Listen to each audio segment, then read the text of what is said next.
So welcome back to Third Age Reforged and to another battle replay, and this one is actually the final from a recent tournament that was being run. I believe Lord of Belagost was the one who was organising it, but regardless, this is the final. So we are going to see Mech Starling, who is going to be playing as ARTHEDAIN, and across the way, although most of their army is hidden in the trees currently, is going to be Agalar Galudithon, who's going to be playing as the Witch Realm of ANGMAR. And I am glad actually that this tournament seems to be run with a few more interesting maps than just the grassy plain involved. This one, particularly with the trees and the elevated terrain, could lead to players losing track of a few things, and this could work in favour particularly of ANGMAR, who have traditionally more infantry heavy armies, obviously with a little bit more damage focused around them, and they could use the, and often they come barreling across the field and colliding with the enemy lines, and it's going to be very important that ARTHEDAIN keep organised here. And ARTHEDAIN, they are a bit of a jack of all trades faction, so we'll talk about ARTHEDAIN first of all before going through ANGMAR. ARTHEDAIN, jack of all trades as I just said, but one area where they do fall down a little bit is their ability to burn down heavily armoured defensive armies in melee. The only way that they can really deal with heavily armoured troops, the like of which ANGMAR do have quite a lot of, is usually with their cavalry, with the armour piercing charges. That's not going to be as easy on this map, and of course ANGMAR do have things to make that much more difficult as well. And you can see that what Starling has gone for here is the traditional front line, which most ARTHEDAIN players tend to go for, of the Evendim Spearmen backed up with the ARTHEDAIN Pikemen. They do also have the armour upgrades here, and then in the middle of the line, as I'm sure you just saw, we also have the Annuminous Gate Guards to keep things all shored up. The pike is going to be important because of course ANGMAR can bring pikes of their own. But this is not a particularly damaging front line. As with most ARTHEDAIN armies, traditionally the damage is going to be done either by an archer corps, the higher tier archers like the Dunedain that they have, or from their cavalry. More often on the open field it will be from their cavalry because it is very comprehensive. They have got very nasty lancers, very strong knights, and of course that is an area where they can certainly make ANGMAR pay a little bit, especially with some archers helping to deal with those ANGMAR wargs. Evendim archers are here at the front, so they've gone for the cheaper archers, which, again, ANGMAR are not really going to be the most skirmish-heavy faction. The only archers they have are of the lower tier, which admittedly in 0.96 are still too efficient. That is obviously going to change very soon with the release of 0.97, where cheaper archers will be brought more into line with their cost, and it will actually be worthwhile to bring more expensive archers to counteract them. However, ARTHEDAIN, I should say, do have the ability here to very easily go toe-to-toe with whatever ANGMAR can throw at them skirmish-wise, but of course most of the time ANGMAR are going to be a lot more aggressive than that, albeit this is quite a long battle. Obviously, people tend to play with their A-game in tournament fights. Got some Royal Court of House Amlath here, of course, the multiple HP Lancers. Very strong off the charge, decently defended as well with the armour and with the shields. But they are going to want to steer well clear of any wargs, especially the Witch Realm Inquisitors, because as Lancers, of course, it's definitely not where they want to be. Meanwhile, a little bit further down here, you can see again ARTHEDAIN very much with their phalanx in full effect. We also have some Dunedain Mounted Company, very, very good. Obviously, Dunedain Cavalry, they are still Lancers as well, but as Dunedain, they do actually carry a little bit more melee skill.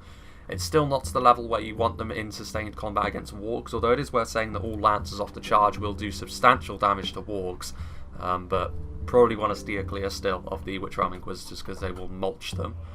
Over here on this side we do have a bit of a ambush force, although it is primarily made up of hobbitry and arms to sort of defend the true threat over on this side of things, which is of course the Wardens of the North, armour-piercing archers. Definitely one of the tools which ARTHEDAIN can bring to bear against ANGMAR, because of course they're pretty much perfect for hunting down knights on an open field because of their armour-piercing missiles, so the Witch Realm Inquisitors are going to need to be very careful of getting in range of the Wardens of the North.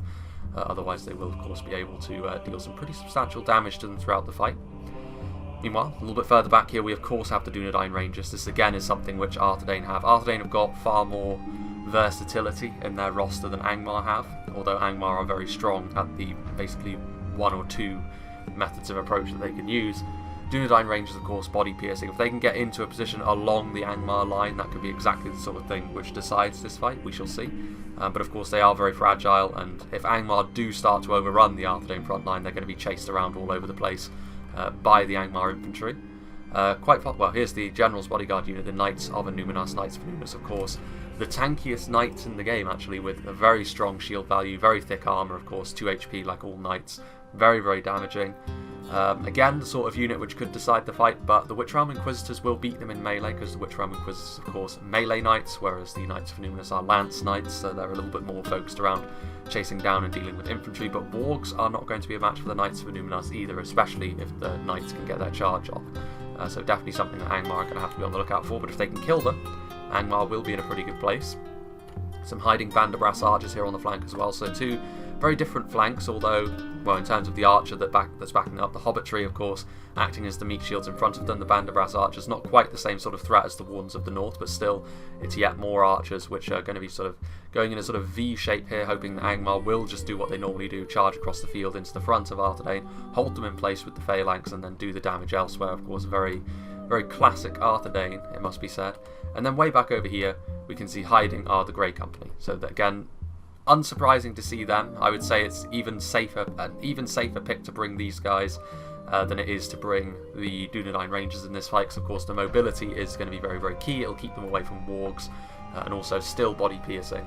So they could actually be used to hunt down wargs as well, should ANGMAR have brought them. Now it is worth saying as well that can't really see an awful lot of ANGMAR's army. You can see the Witch Realm pikemen sticking out here of what's presumably the back of their formation. The rest of them are probably in the trees just in front.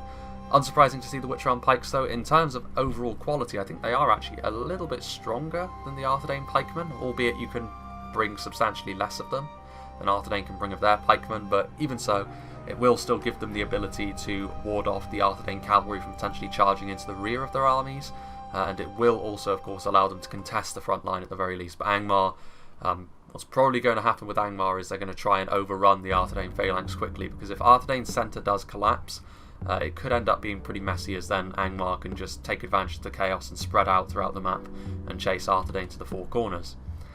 And then the general going to be in the Witch Realm Blackguard actually, rather than the Witch Realm Inquisitors. They could be in the trees. I would certainly hope so for ANGMAR's sake, because it's the best tool they can bring against a cavalry heavy faction like ARTHEDAIN. But the Blackguard are an exceptional sword and board unit, arguably the best actually in 0.96.1 alongside the Wardens of the White Tower. They will still be one of the best in 0.97 as well, although with the addition of Numenor and the Royal Legion of Armenelus, I think they're called, they will probably take the top spot just based on the stats that I've seen of them so far. But even so, the Witch Realm Blackguard are unmatched actually based on all that ARTHEDAIN have brought in melee. The Blackguard is stronger than all of it, because there are no dismounted Knights of Numinous on the field today, and even if there were, the Blackguard would still be stronger than them actually. So, the battle for the North begins, and let's go. Now, I would suggest that this is a matchup which usually favours ANGMAR. You know, ANGMAR, they're very strong at in the areas where, well, the one area really where ARTHEDAIN can struggle a little bit, because ARTHEDAIN will be quite reliant on their cavalry to do a lot of damage to, in particular, the higher tier of ANGMAR units, and ANGMAR do have the tools to ward off the cavalry long enough. And what I would be really concerned about is whether or not ARTHEDAIN have got the staying power in melee here, because the Emmendim Spearmen are not going to kill an awful lot. Neither are the pikes. They're not going to kill an awful lot very quickly anyway, the pikemen. The Numinous Gate Guards will do a slightly better job at that, but really, this centre is just here to hold the enemy in place. And I think what we're going to see at the start anyway is an initial skirmish phase. You can see the Snaga archers are moving forward. But trading trash with trash is not really going to help either side. Like, the Emmendim archers are just here as a sacrificial lamb, as are the Snaga, of course. And you can actually see over here on this side as well, more Snaga archers are pouring forwards. There's actually a lot more ANGMAR forces on this side than I would have expected. There's some ANGMAR halberds coming over here, as well as some Gundabad Guard. Interesting to see the Gundabad Guard. They will be a much more worthwhile pick in 0.97, as the Spearmen will be made a lot more potent against cavalry, so you will be more likely to see the Gundabad Guard. Usually the Guardians of Khan Doom are the most popular choice in 0.96, but the halberds are obviously over here to prevent any sort of cavalry from just charging into the Snaga archers and wiping them away, which is wise, because the Dunedain Mounted Company are poised to launch themselves forward should they need to. You can see over here the Snaga archers still just making their way through the trees, slowly edging their way forward. And of course, one thing that in particular ANGMAR can actually take advantage of here is all they need to do is hold fire and their units will begin to hide again, which of course means the enemy archers cannot target them. The Barrow Whites, the creme de la creme of ANGMAR in 0.96, very difficult to deal with, in particular for a low damage front line like ARTHEDAIN's. I think if Starling is to win this fight, he's just going to have to accept the fact that the Barrow Whites are going to be mulching up his pikes and his spears, and he's going to have to win it elsewhere, but that was always going to be the plan, I think. The Snaga Archers, meanwhile, are going to get charged by the Dunedain Mounted Company, but they need to get out of there quickly because the Warg Riders are on the way forward, as are the Angmar Halberds. It's definitely not worth losing your Dunedain Mounted Company just to go after a unit of Snaga Archers. He did manage to kill off a fair number of them, though. But the Dunedain Mounted Company immediately breaking, and, you know, the Dunedain units do have decent morale, but they went far too close there. The Barrow Wights caused fear, which is probably what did them in, honestly. Also, they were right next to Halberds. They will come back, though. There are 62 of them remaining, so they will be back for the fight, but still an unfortunate break there. The Witch Realm Inquisitors also making their way forward. Good to see them. A must-bring for Angmar in this matchup, because really the key for Angmar here is going to be trying to shut down that ARTHEDAIN cavalry. If they can do that, then over the long haul in melee, they should be able to win this fight. Having said that, their halberds are immediately being targeted down by the Abendim archers through the trees. Snaga archers are still in place. The Barrow Wights lumbering their way forwards. Again, there's more probing going on as the Warg Riders come forward. The Warns of the North getting a little bit far in front, but this is where the Hobbitry in arms will reveal themselves, although I highly doubt some of the Warns of the North actually did get caught there by the Warg Riders, caught on their heels a little bit. The Hobbits, meanwhile, just got a lot of their number killed as well. The Wargs are going to get out of there. They need to hurry, actually, because if they stay in melee too long, I think the Hobbitry in arms actually do have an anti-cavalry bonus.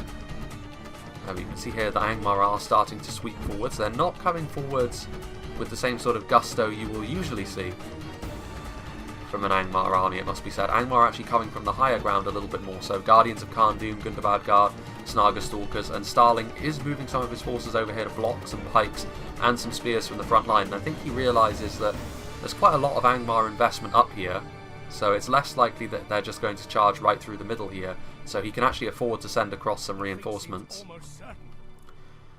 The announcer is not feeling... I think the Barrow Wights, with the amount of hit points they give, sort of skew that a little bit, so it's still even. Not an awful lot has happened, but here the Hobbitry in arms are getting swamped by the Angmar Halberds, and you can see the Gundabad Guard are also moving forward. And one problem that the forces of ARTHEDAIN are having here is that there are so many anti-cavalry units on display that it's going to be difficult for Starling to get a really telling charge off without, as we've seen already, losing a good deal of his Dunedain cavalrymen. His Dunedain Mounted Company are going to run away from the Gundabad Guard at this point. He's going to have to thread the needles to get a good charge off, and even if he does that, he's likely to get hit by the Wargs as well. Here come the Guardians of Khan Doom again, without the armour upgrades, but I honestly prefer the rusted armour for the Guardians of Khan Doom and the Witch Realm Pikemen. I think it's more indicative of what Angmar are. But the Guardians of Khan Doom, they're not the most damaging infantry unit, and they're also going to get charged by the Royal Court of House Armlaith here. But they are difficult to get rid of. They've got a big shield value, they've got thick armour, and they are also stronger than pretty much all of the ARTHEDAIN forces that have been sent forward today. The Barrow Wights are still slowly moving through the middle there. And while there's more Angmar Halberds getting ready to engage the ARTHEDAIN pikemen and Abendim spearmen, so this is where the engagements are happening, and I have to say, definitely in Angmar's favour so far, because ARTHEDAIN are outnumbered and some of their units are also out of position. The real question I would say is going to determine this fight is whether or not ARTHEDAIN can do enough damage to the mounted divisions that Angmar have brought to the field today. And I would suggest not. The Royal Court of House Armlaith were actually, after getting a charge off, doing huge damage to the Warg Riders, but they need to get out of there now because the Witch Realm Inquisitors are here. But here come the Dunedain Mounted Company. Angmar leaving both of their cavalry units together, which means that ARTHEDAIN can spread out a little bit and get some nice charges off, getting a big charge there into the Snaga, already wavering. Could break them off. And they do break off. But this might cost the Dunedain Mounted Company dearly, because the Witch Realm Inquisitors are right there, and is that going to be enough to break them once again? No, they're actually going to hold their nerve this time around. The Knights of Nunis charging into the Witch Realm Inquisitors. This is a very important fight already, because pretty much all of the cavalry from both sides, except for the Grey Company, is being committed. And it's very important, especially for ARTHEDAIN, that they get some sort of result here, because you can see over on this side as well, the Warg Riders, using the width of the map, charging in over here. They actually did get intercepted by the Hobbits, however. The Hobbits were hiding, of course, so the Wargs, they need to get out of there. Micro being an important factor so far. The Barrow Wights still lumbering their way through the middle, but this is where the engagement is happening so far. And you can actually see the Knights of Numinous are now losing this fight. They started off fairly comfortably. The charge was pretty telling. But in sustained melee, the Witch Realm Inquisitors are the superior unit. They're going to need some help. Fortunately, they are going to get it. The Wards of the North will provide their own strengths in melee. But this could cost ARTHEDAIN their general as well. And it's more important, I think, for ARTHEDAIN that they have something left over after the cavalry engagement. If ANGMAR lose all of their cavalry but manage to kill off all of ARTHEDAIN's cavalry, they'll take that, I think. Because they will be well aware that with their Barrow-wights and with their more heavily armoured infantry divisions, they'll feel a little bit more comfortable. Well, these Witch Realm Inquisitors actually breaking off from that fight, maybe fearing the Wards of the North a little bit. That's a very risky charge, though. They will get some kills off the charge into the back of these pikes, but as soon as the pikes turn around, they could really start to do some pretty nasty damage to the Witch Realm Inquisitors. Meanwhile, the Snaga Archers offering some support. These ANGMAR Halberds are actually getting overwhelmed. They weren't in the best of formations when the engagement began, and they're actually just the phalanx has been crumbled. They're facing the wrong way. All that fun stuff. Meanwhile, these wargs, I think losing a little bit of micro on these wargs a little bit because they're just getting destroyed by the hobbits in melee. I think maybe Aguilar has been focusing on the other engagement more so, which is of course worthwhile, but this just goes to show that on a heavily wooded map like this, with units that can hide, catching your opponent unawares, it can when he notices that his wargs are getting chewed up, it might be too late, honestly, and that could have been very telling as well. If his wargs had managed to get in behind here and managed to avoid the hidden units that Starling had placed there, they would have been able to get in behind the enemy lines and do, again, more damage. But fortunately for Starling, his good positioning has proven to be a good boon for him. Meanwhile, ANGMAR Halberds, more ANGMAR Halberds, and the Witch Realm Blackguard moving forward. More ANGMAR Halberds. But they're breaking, so that's a big break actually for ARTHEDAIN. They're actually winning this infantry engagement pretty comfortably over here now that the Halberds are in full retreat. What's going on here? Yeah, more Halberds. It's over. Whatever happened to those Guardians of Khan Doom? Ah, there they are. And they've actually been hammered, cycle charged really by the Royal Court of House Armley. And this is actually going more in favour of ARTHEDAIN, this cavalry engagement now, because while they have taken losses, they have been able to charge into the ANGMAR infantry.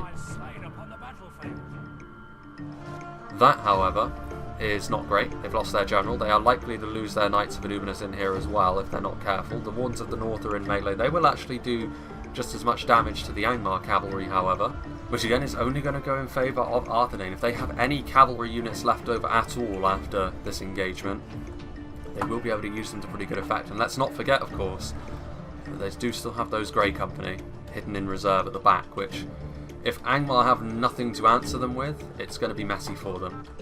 At least they need to keep a unit of Snaga Archers in reserve so that they can try and zone them out. Royal Court of House Armley charging in, doing huge damage to the Guardians of Khan Doom. These pikemen and spears doing what they do best, holding on for long periods of time and letting the other aspects of ARTHEDAIN's army do the damage. Another unit of ANGMAR Halberds coming forward in loose formation, interestingly enough. They need to get into phalanx really badly, because if they just charge in loose, they're just going to get destroyed. Their melee stats are very poor out of phalanx, as with most units with that formation. Here in the middle, however, ANGMAR are moving forwards, and unsurprisingly, with all of the cavalry micro he's doing on the other side, Starling has lost micro a little bit on the Eberdom Archers. But it's not the biggest loss, this. If anything, they can just push forward this phalanx a little bit and add their numbers to the front line. The Barrow-wights, over a long engagement, will of course win that fight. Meanwhile, these wargs, I think, were they completely destroyed? Or did they run? They routed. That's very unfortunate for ANGMAR, but they do have another unit of Guardians of Khan Doom over on this side, and of course this is a very different kettle of fish for the Hobbitry in arms. They're going to get destroyed by them. They may very well be able to pull riders off their horses with their farming implements, although they actually have genuine weapons, unlike the civilians. But against a unit of heavy infantry like this, they're really going to struggle. Here though, we can see the Grey Company are now moving forwards. The Grey Company are going to try and get in over here, and ANGMAR, I don't think they have anything to answer that with, unless they have some warg skirmishers hidden in reserve. But the Grey Company are going to get around here, get up onto this section of ground, I'm sure, and then shoot right along the advancing ANGMAR front line. We shall see. The Dunedain Rangers are in position on the other side, so they're really going for the crossfire effect on those Rangers. The Witch Realm Blackguard are here. destroying the ARTHEDAIN pikemen in here. ARTHEDAIN pikemen and Abendum spearmen, they're a functional unit, but against the very best, they're really going to struggle. Here comes some more ANGMAR halberds getting into position, trying to kill off the Knights of Illuminas. That was, I think, the last of the Witch Realm Inquisitors, though. And ARTHEDAIN still have some Knights left, although they did actually take a few more losses there from the ANGMAR halberds, but still, 3 Knights. You'd be surprised how much damage a unit like that can actually do. Over here, these ARTHEDAIN forces are wavering a little bit further away from the main body of troops. Meanwhile, the Barrow-Wights' victory seems certain. The Barrow-Wights and the Witch Realm pikemen together. Very potent combination. A very slow burn, though. They get their killing done very, very slowly, but there is a certain amount of inevitability about it when you're talking about the Barrow-Wights. Going to try and sort of close in from the side here with the Abendum spearmen and the ARTHEDAIN pikemen. The Gundabad Guard, however, as soon as Aguilar gets micro back on them, he's going to be able to counter that surround, but look at that. You can tell when the frame rate drops and the blood spray starts going up that the Rangers are at work. And the Rangers do have a very good shot in there as well. So they will be able to pick away, especially at the pikemen. Because of the body piercing, the Barrow-Wights will not be able to absorb the arrow fire as much as they maybe would like. And those pikemen will start to fall, even with their armour. Snaga archers, meanwhile, getting mown down by the Royal Court of House Armlade. They may be depleted, these cavalry units, but with their powers combined, they will be able to chase off units like this, and Snaga archers could be an important unit going forward, because ANGMAR needs some sort of range presence on the field. Otherwise, the Grey Company are going to be extremely difficult to deal with. Meanwhile, the ANGMAR halberds, they all went over and helped to break off that force over there. They have returned from routing, but at this point, it's taken longer than I'm sure Aguilar would have liked, but ANGMAR have managed to collapse this flank now from ARTHEDAIN, and that means that they will be heading towards the centre. Speaking of the centre, though, look at all of that blood spray going up. The Snaga and the pikemen will be really not enjoying their time here, and also the Grey Company. The Grey Company need to be careful, though. I think they lost track of their positioning a little bit, because now the Gundabad Guard are coming down here, and if there's one thing Starling needs to look after at this point in time, it's the Grey Company. Also see over here that the Band of Brass Archers shooting into the back of the Gundabad Guard. Starling needs to get his Grey Company out of there. They're getting poked and prodded to death slowly as the Gundabad Guard make their way into the engagement. But look here, the Barrow-Wights, it still says victory is a distinct possibility. I'm not sure, you know, if those Rangers can keep firing away, but the problem is the Rangers need to move, because with that flank collapsed, ANGMAR and their infantry are on the way over here. The Witch Realm Blackguard are on the way as well, and the Wardens of the North are going to be engaged in melee, which the Wardens of the North are very strong in melee, but not stronger than the Witch Realm Blackguard, unfortunately for them. They do have the assistance of these pikemen, but you can see they're already shaken. They returned from routing once, and now the Witch Realm Blackguard. I think Starling maybe just lost track of his Wardens of the North. He was focused on more important things. ANGMAR halberds getting shot through there by the Grey Company as the Rangers try to engage them in melee. Barrow-Wights are over here, Gundabad Guard are running around. Band of Brass Archers are still reloading. This ARTHEDAIN front line is still holding for the moment. The Illuminous Gate Guards, their blue cloaks, you can see that quite a few of them have actually died. What on earth was that? That was a few units getting grilled. Are the Witches on display? If they are, then that would be... It's possible the Witches are already dead and I just missed them. I kind of doubt it, though. I mean, based on the amount of money ANGMAR has spent elsewhere, the Witches are a very expensive unit. There are the Royal Court of House Armlade taking yet more losses. Every charge they make at this point, they're going to lose 1 or 2 more unit models, lowering their effectiveness ever further. The Abendum Spearmen came in support of the Wardens of the North. The Blackguard taking more damage, but ultimately ANGMAR are going to be victorious on this flank. More Barrow-Wights are on the way forward. ARTHEDAIN's worst nightmare. Forward come the Gundabad Guard, the ARTHEDAIN pikemen, trying to hold the line. Along with the Illuminous Gate Guards, they're starting to become shaken at this point. No, it's just fire arrows from the Band of Brass Archers. The Guardians of Khan Doom are moving across. They're not actually going to stop the Band of Brass Archers, though. I think what they're going to do is just going to go straight for the infantry line, where ARTHEDAIN's infantry line is still at its thickest, and maybe try and break it. With the fear that the Barrow-Wights cause, the Abendum Spearmen are going to turn around, however, and engage them from the front rather than get surrounded.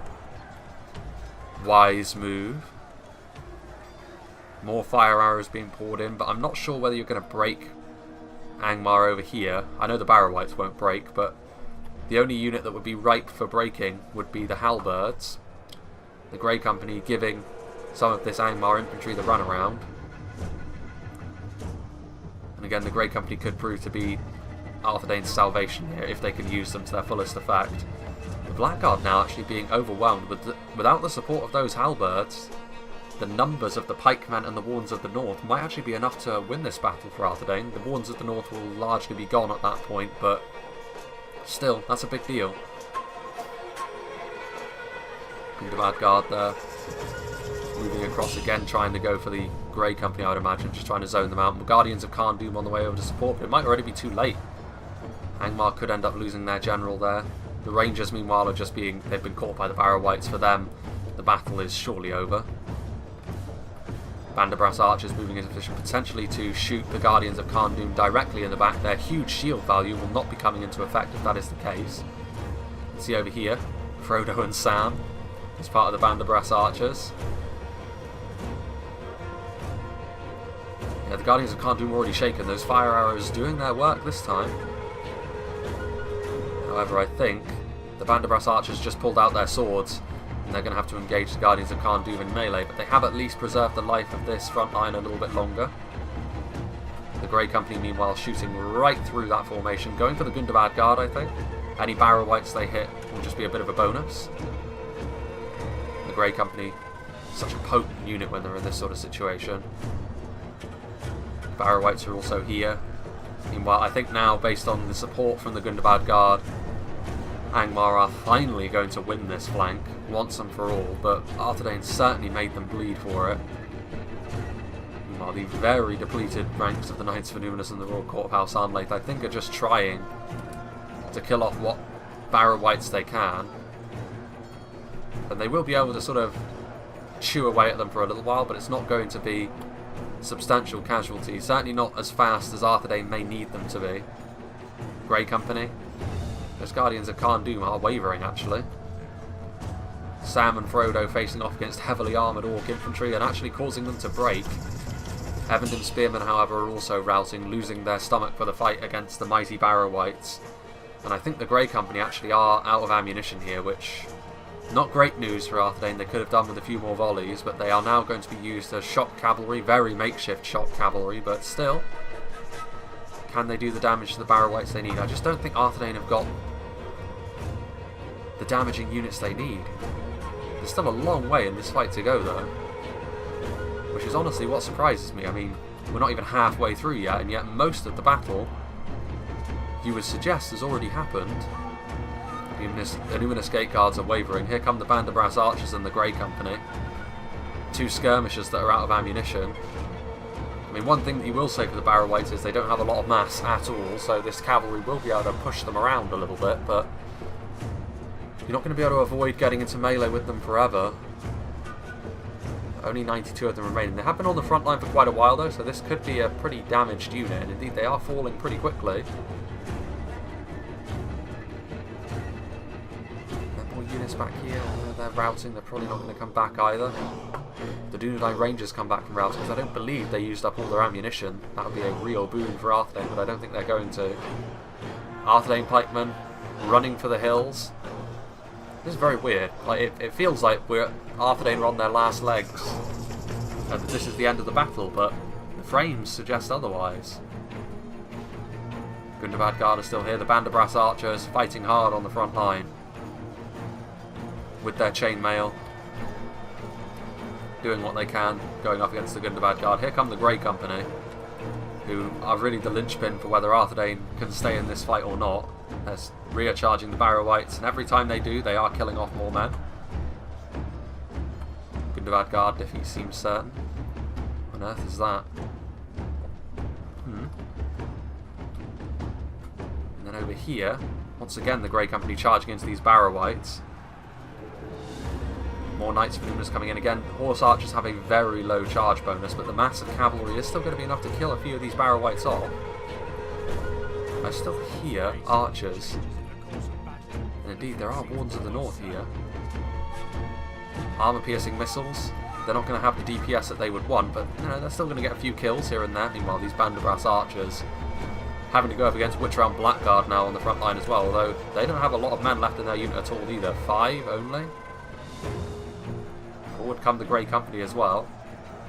ANGMAR Halberds trying to chase down the Grey Company. Back come some Guardians of Kharn. A very back and forth engagement indeed here. It's the Barrow Whites, 135 strong, advancing towards the front line. The Grey Company once again charging forth. This unit of Barrow Whites is on its last legs now, honestly, and the Grey Company should be able to finish them off at the very least, but I don't know whether the rest of the ARTHEDAIN army is going to hold up long enough, although a returning unit of ARTHEDAIN pikemen, they're already wavering though, so they're probably not going to stay in melee for too long. Shaken? Gaining their courage back a little bit. The Grey Company continuing to charge over and over again. ARTHEDAIN pikemen victory seems certain. What have we got here? ANGMAR Halberds getting into the melee now as well. The Band of Brass archers holding the line resolutely. Those 2 Knights of Illuminus, they must have added up quite a lot of kills between them, but that is going to be the end of them now as they charge into the Halberds. But it just goes to show that even a unit of very depleted Knights, if you don't finish them off fully, they can still be a real pain in the neck. And these kills could honestly add up here. I mean, if the Grey Company start to fall away, ARTHEDAIN are in real trouble. They really want to avoid the Halberds as much as they possibly can. Unit of ARTHEDAIN pikemen and Band of Brass archers, the only 2 infantry units that I think I've left. We're pretty much at the halfway point here. And we are down to 93% to 92%, 94% I should say, so 2% in favour here of ANGMAR. Grey Company here, charging in once again, really bullying the Barrow Whites. You can see now that getting a lot of kills every charge, so the Barrow Whites, the vast majority of their survivability must have been expended. Hope yet, perhaps, for ARTHEDAIN, although the Band of Brass archers just routed. I don't see Sam and Frodo in their number either, so they are probably dead. Charging in there to the Barrow Whites once again. Those ARTHEDAIN pikemen, though, are wavering. ARTHEDAIN needs some infantry to sort of hold the attention of the ANGMAR forces so they can charge in. Otherwise, the Grey Company are going to be sort of relegated to having to charge into the front Halberds, which is probably not going to go too well, but they're charging into those Barrow Whites and doing more and more damage. The ARTHEDAIN pikemen gathering their courage once again, and I think those Wardens of the North are still around here somewhere. Yeah, they're still over there, and they're still firing away. Again, small amounts of kills at this point. It's very fine margins. They're going to add up. These Grey Company, though, the amount of damage they must have done throughout this battle, but this could hurt them. The ANGMAR Halberds charging in there. You can see a lot of them falling by the wayside there.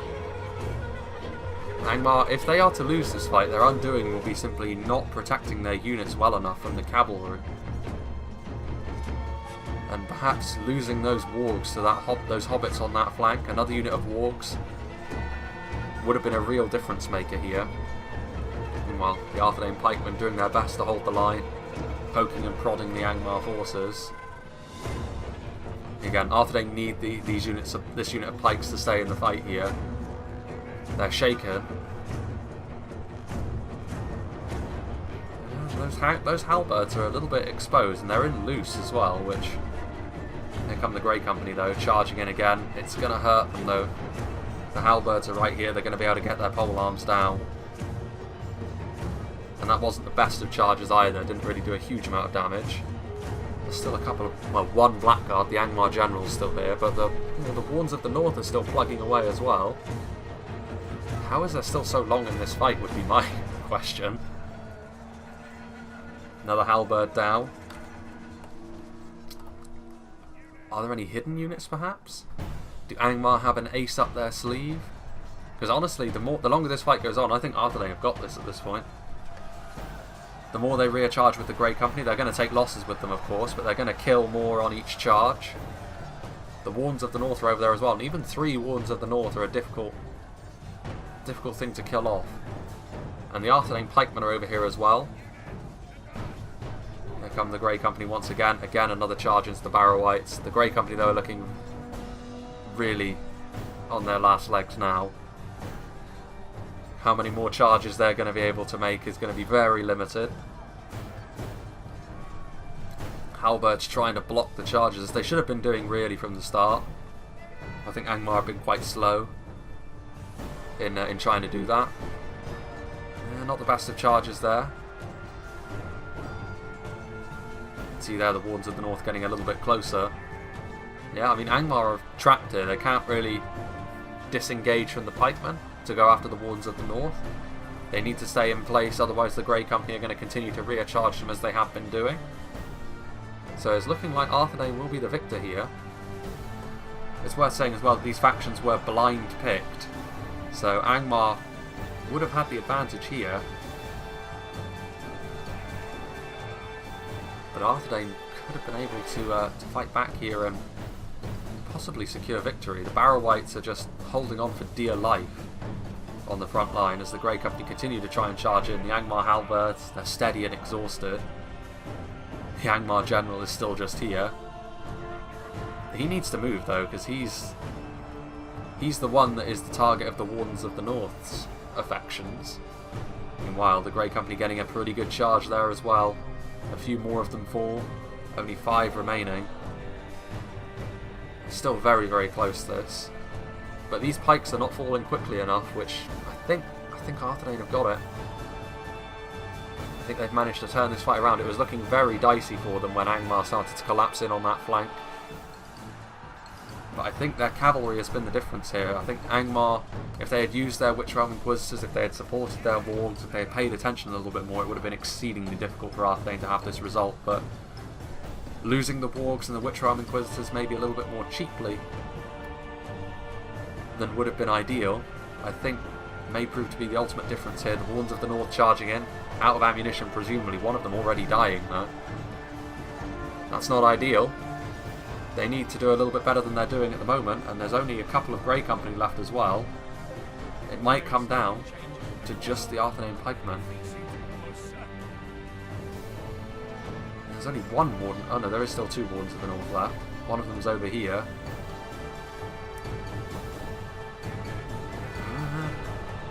I mean, I still think the pikemen alone should be able to see this through. Routing might be a bit of a problem though if it's just the pikes. The fear that the Barrow-wights cause, it would be a real shame for ARTHEDAIN if they ended up losing because their pikemen routed in the face of a handful of Barrow-wights. The Grey Company though have truly been the MVPs in this battle. Getting rear charges, still getting kills at this very late stage in the battle. There's still 10,000 frames. Well, I mean, we'll go up to ×2 speed, but unless ANGMAR have got something left in reserve, I'm not sure what's happening here. 10,000 frames left? Are you sure? Well, I mean, I suppose the Wardens of the North and the Grey Company did just die, I think, and there is still that one Witch Realm Blackguard.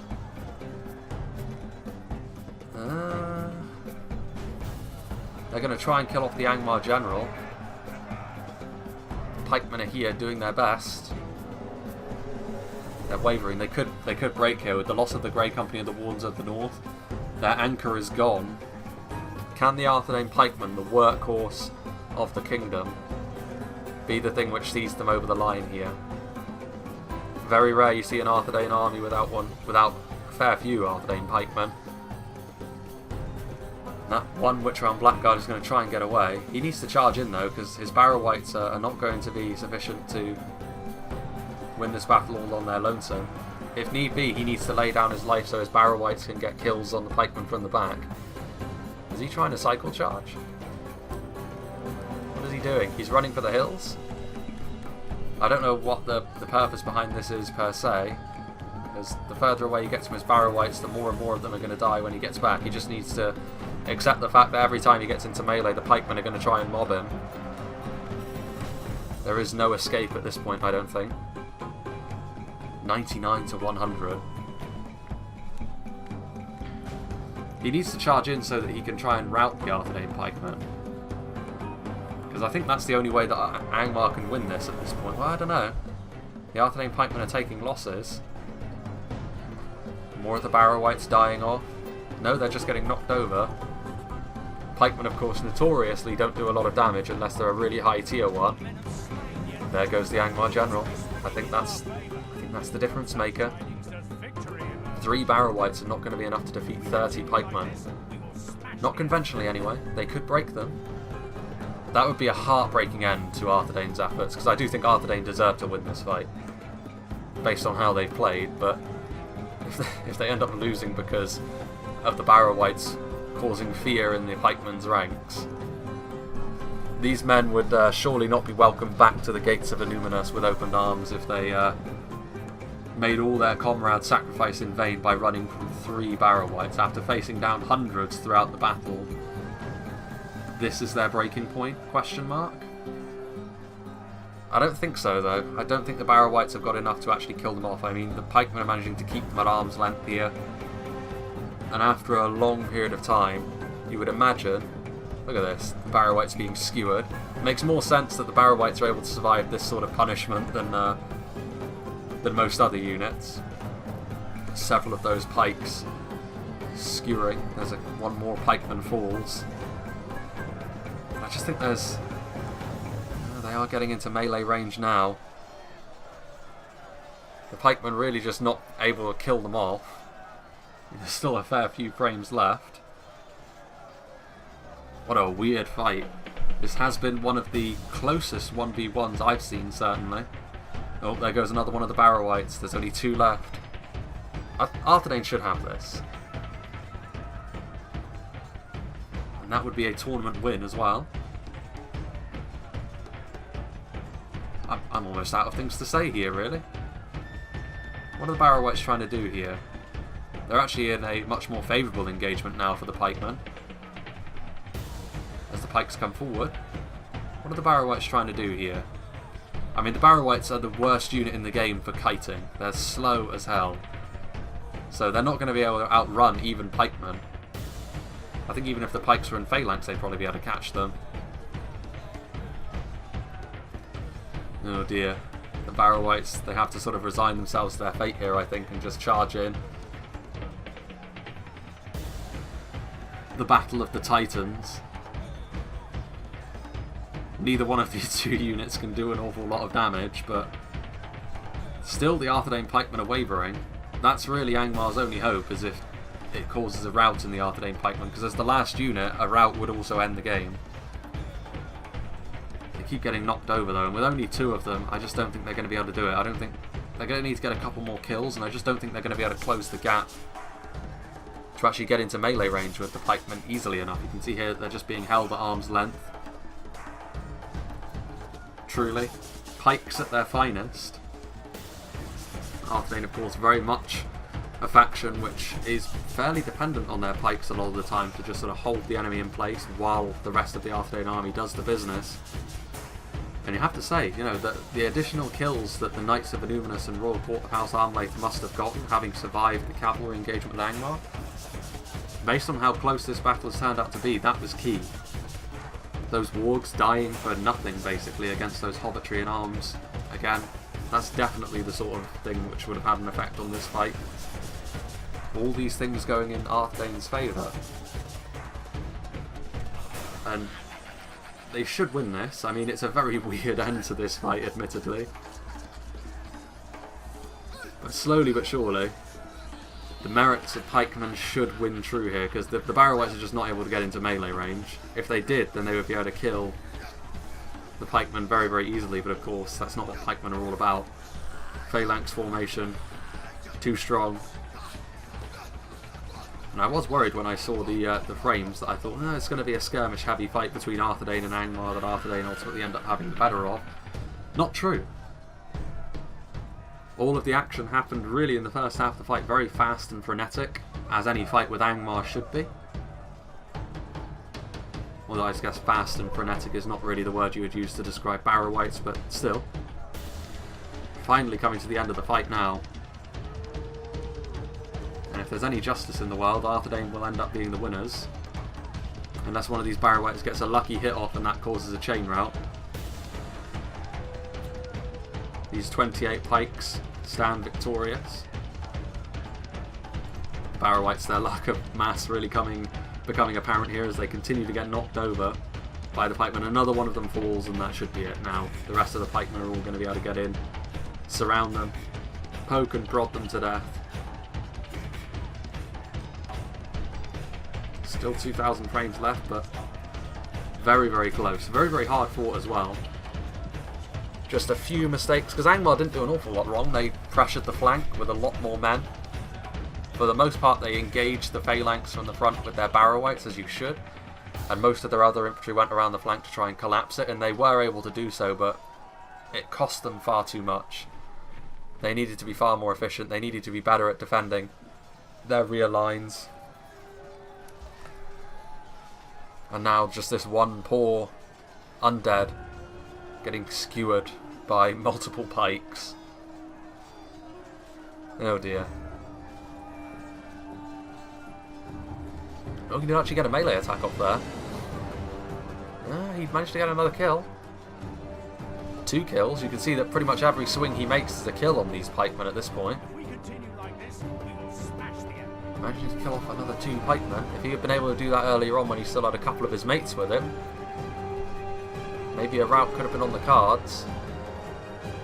It may have been worthwhile to just try and force path the barrow-wights through the pikes on Aguilar's part. I know they don't have a lot of mass, but that probably would have been the way to win this fight. Absolute madness. Forward come the pikes once more. Still wavering. Eager and exhausted. Both units, of course, exhausted at this point. Oh, he warped in to range of all the pikemen. There we go. And he dies. Victory for ARTHEDAIN. Certainly a Pyrrhic victory. The definition of only 26 pikes left remaining on the field. Carnage throughout the trees. And of course, ARTHEDAIN. Actually, you know, as ANGMAR tend to bring a few more elites, although to be fair, over 3,000 men there were halberds, but of course ARTHEDAIN also bring quite a lot of hobbits, quite a lot of Evendim units, cheaper, you know, more throwaway units, but he obviously had a few units that were very expensive as well. More kills, ARTHEDAIN. Worthy victors in the end. They definitely deserve that one, I think. Royal Court of House Armlaith getting a lot of kills. They, of course, were the ones that were charging in while the Knights of Illuminus held the attention of the Wargs and the Witch Realm Inquisitors. But the Grey Company, of course, the MVPs, over 500 kills, nearly 550, with their bows, then charging into those barrow-wights. If they had not been as well used as they were, with how close it was at the end, of course, ARTHEDAIN would not have won that. The fear would have taken effect in the ARTHEDAIN ranks. 271 kills on the Dunedain Rangers as well. What ammunition they were able to use was well spent before they were charged in to the barrow-wights to try and slow them down. And the rest of the army, you know, the pikemen doing well, of course. You know, you have to say the pikes deserve extra credit for being the ones that were left standing at the end. Illuminus Gate Guards were less effective, but then they were probably focused down by what ranged presence ANGMAR did have. Evendim Spearmen, of course, very much the sacrificial lambs of the army. Evendim Archers as well. Wardens of the North maybe not doing quite as well as Starling would have liked, but then they were caught out when they were charged and then surrounded in melee. So yeah, obviously a tournament win for Starling. So congratulations to him, and well played, you know, because ARTHEDAIN versus ANGMAR, it is a matchup which tends to favour ANGMAR, but in this case he made it work. But I do feel as though ultimately if ANGMAR had just covered their backlines a little bit better, if they had used their cavalry just a little bit more wisely, ANGMAR would have won that. You know, based on how close it is, very fine margins, any sort of positive action ANGMAR could have taken would have been enough to sort of tilt the fight in their favour. But still, well played to both players, and yeah, so that is the final of the tournament. It was going to be another RP battle today between Carlin and Rune, but that is a very long battle, and unfortunately I don't have the time because I do have an engagement this evening that I have to run off to. But that will be the next battle that I show. It will be a sort of a mountain battle in the RP between Carlin and Rune. So, hope you enjoyed this, and hope you'll join me for whatever is next.